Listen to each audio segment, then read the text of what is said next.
तो शब्बीर शाह अब एनआईए के शिकंजे में आ गए हैं। मामला 17 जुलाई 1996 का है। श्रीनगर एफआईआर से जुड़ा ये पूरा मामला है और 3 दिन की ट्रांजिट रिमांड पर इन्हें लिया गया है।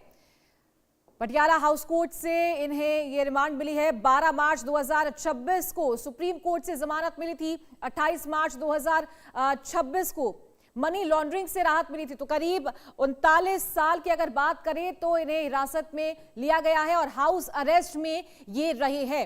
तो शेरगढ़ी पुलिस स्टेशन में इन पर मामला दर्ज हुआ था। मूल केस जो है वो इन पर दर्ज हुआ था। जम्मू कश्मीर अदालत में आगे की पेशी हो गई है। ये लंबे समय से मामले की जांच पड़ताल लगातार कर रही है। तो एनआईए के शिकंजे में है शब्बीर शाह। इन्हें पटियाला हाउस कोर्ट में पेश किया गया था और एनआईए ने 3 दिन की ट्रांजिट रिमांड पर इन्हें लिया है।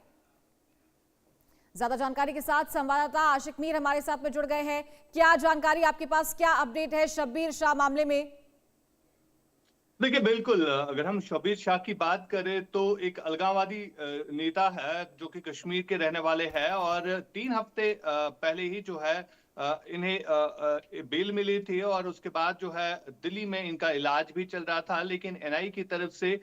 इनको रीअरेस्ट किया गया है और मामला बताया जा रहा है कि 1996 में जो आतंकियों के जनाजे में ये शामिल हुए थे तो वहां पर उग्र प्रदर्शन भी हुए थे और उन उग्र प्रदर्शन के दौरान शब्बीर शाह ने लोगों को उकसाने का काम किया था और वही मामला जो है श्रीनगर के शेरगढ़ी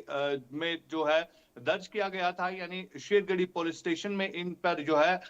मामला दर्ज किया गया था और उसके बाद जो है अब आज एनआईए ने फिर से इनको अरेस्ट किया और एनआईए ने कोर्ट से कहा है कि शब्बीर शाह जो है बाकी जितने भी अक्यूज्ड उस मामले में रहे हैं उनको आइडेंटिफाई करने के लिए जो है उन्हें हिरासत में रखा जा रहा है और फिलहाल 3 दिनों की कस्टडियल रिमांड जो है लाई गई है। आपको बता दें कि शब्बीर शाह जो कि बीते लगभग 40 साल से ज्यादा वक्त से जो है जेल में ही रहे हैं और कहीं ना कहीं जो भारत सरकार का भी मानना है, जो एमएचए का मानना है कि यहाँ पर जितने भी सेपरेटिस्ट जो आइडियोलॉजी रखने वाले लीडर्स थे उनका काम यही था लोगों को उकसाना और ज्यादा से ज्यादा आतंकवाद को बढ़ाना और वजह यही है कि जितने भी अलगाववादी लीडर है वो इस समय जेल में ही है और उनके खिलाफ जो है कई सारे आरोप कश्मीर के अलग अलग पुलिस थानों में अभी भी चल रहे हैं। फिलहाल शब्बीर शाह जो है बीते 40 सालों से लगातार बंद थे और बीच बीच में इनको अगरचे छोड़ा भी जाता था, लेकिन अलगाववादी जो एक्टिविटीज है वो उनमें शामिल रहे हैं और उनको बढ़ावा भी दे रहे थे और इसी के चलते जो है अब सरकार की तरफ से जिस तरह का प्रयास लिया गया है कि आतंकवाद मुक्त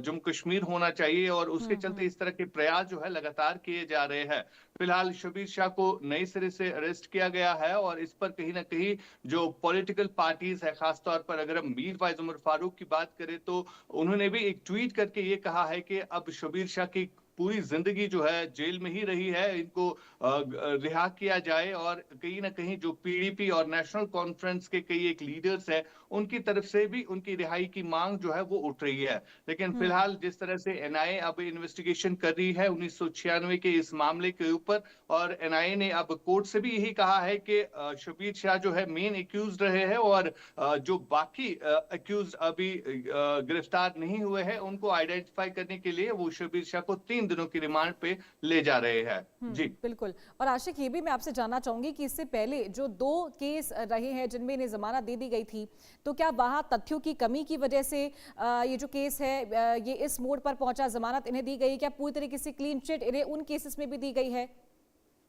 देखिए, नहीं,